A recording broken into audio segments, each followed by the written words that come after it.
Hey everybody, I'm Mark Walters of BigFanboy.com, and I am sitting here with the Clearwaters. I'm sitting here with Julia Jones and Booboo Stewart. It's great to have you guys in Dallas. I know you guys, I think both of you have been here before at some point in some capacity or another. But I don't think I have. I think I don't think I've left the airport in Dallas. Oh, is that this right? This is my first time. So yeah. this is the most you've seen. I in Dallas. am. Yeah. Oh wow. Well, it's good to have you here. Yes, it's great to be here. And we're here on the eve of the very last, I guess, sort of press kind of thing to go into Twilight and whatnot. So I guess there's kind of a feeling of maybe, tremendous accomplishment, obviously, wrapping something like this up, but at the same time, a little bit of melancholy. Are you guys going to miss being a part of this whole thing? It's like bittersweet, Yeah. definitely, kind of thing. I think I've heard that expression a lot lately. Yeah. But it's cool because you have to move on, you do your other projects, and it feels this is like the right time, I think. Mm-hmm. Yeah, I mean, what's great is I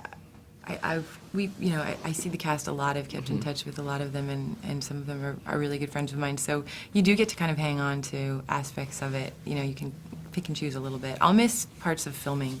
Yeah. I'll miss being in these beautiful places and with your friends, just making. Well, and also kind of going all over the world and meeting fans and things like that. Yeah, because this is unlike a lot of other films in that way, and that you guys really get to get out there and talk to the fans and get feedback from the fans and whatnot. So I mean, that's what are some of the interesting experiences that have come out of that? Like, what were some of the most bizarre fan experiences you've had? Booboo has the good fan Yeah, stories. I would imagine you've had your tales to tell on. Yeah, it has been really cool. I remember one of the most fun fan experiences was I went to Denmark out in Copenhagen, and they weren't prepared to have this many people show up, and it was just like a crazy experience, and it was the premiere for Breaking Dawn, and it was nuts. Like, I don't know, it was just crazy. Yeah.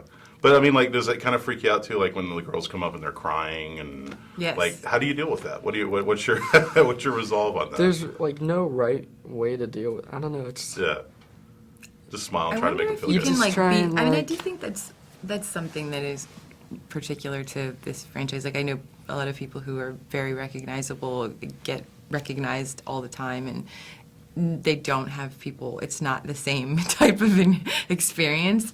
And I don't know if there's a way can you become not enfazed by somebody that is just that energy, that much intense, whatever it is. Yeah. Just it can happen at any time. You said once, and it stuck with me, about dealing with fans. You're just like, the thing is, you just never know what's going to happen. Yeah. And that's an interesting place to be in. Unpredictability, yeah, you just actually never know. Yeah. It's And like you a never know test who's a every fan day. either. Yeah. Because people That's true. surprise you. Like, the most random people will be a fan of Twilight. You never know. Well, one of the things I really liked about Part 2 in particular was that it felt like this is such a big franchise. And there was kind of that danger of if you don't end it just the right way, then you're going to leave everybody upset. And I felt like the way that this wrapped up, there was this feeling in the great. theater of everybody just this is exactly how this needs to end. And it just worked. Did you guys kind of feel that way too when you saw it? Totally. Yeah. I was so, from the first time I read the script for Part 2, I hadn't thought that much about it. Now thinking about it, you would be like, how are they going to handle this? This is such a big deal. It's such a big, how are you going to wrap something this big up? But it just was beyond my, expectations even. They did such a great job. Mm-hmm. How about you, Booboo? Oh, I agree. Yeah, I mean, I remember when we were sitting in the premiere and the movie ended, it just felt good. Yeah. Now, I know there was a lot of stuff that got filmed that, for one reason or another, maybe didn't make it. Not just in this film, but in some of the other films, too. Was there any snes that you guys got to shoot Yes, that didn't make it, that you were kind of upset I about? totally forgot about Yep. that till just now. There was some other stuff in Breaking Down Part 2 that didn't make it into it. Mm-hmm. We didn't actually, some of it we didn't shoot. Yeah, some of it we didn't Like, even get to shoot. We yeah. were running out of time Yeah. towards the end of filming. We had pushed my flight home at the end of the shoot had been pushed 8 times. We just weren't. Yeah, it got kind of We were a crazy little at behind the on end. schedule, and so they wound up having remember to that. omit some stuff, and there were a few things that was too bad. Yeah. Did you guys get to keep anything from the production? Yeah, I took the back of my chair. Nice. It says my name and Breaking Dawn and stuff. Yeah.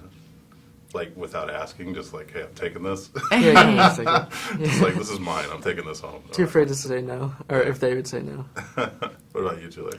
I didn't take anything. I'm feeling like I've been made to feel really badly about that, actually, because it's a popular question, and I always think I should have taken something. What's wrong with me? Yeah. I just wasn't thinking. What is it you think about Twilight as a, well, about, what is it you Just think? wasn't thinking about stealing anything from this. Yeah, it's like it would have been the last day of filming. No, but and that's a, theft you're was a not on my good-hearted mind. person that you would not think to do something like that. What is it you think that it is about Twilight, like not just as a book series, but as a film series? What is it that makes it so endearing to people and that touches people? Like, if you had to encapsulate it in like that one thing, what is it you think that really speaks to the audience? I think Stephanie Meyer's, when she wrote, if you read the books, like, she describes, like, every little thing. And I think that transferred really well to the film. And so fans were like, when you'd read the books, you know, she describes it so well then, and then you see it so perfectly on screen. I think they really just, the transfer from the book to the movie was what really made them love it. Yeah, I think it's the escape. I think it's relatable enough to really imagine that could happen to you. You could be Bella if you're a girl, or and it's just this wonderful kind of fantasy that spoke to so many people. There's also kind of that interesting integration of like separated families kind of almost becoming like one There's whole family. so many themes in it. There's so much, actually. I And think. didn't she have, like, a dream? Like, isn't that how she started? Yeah, that's crazy. Yeah. Well, I mean, totally got to wrap it up, but it's been a pleasure talking to Yes. you guys. And check out Breaking Dawn Part 2 on DVD March 2nd. And thanks so much for coming to Dallas. I hope thank you. that this has all been a really fun ride for you guys. Thank you. It has. Thanks so much.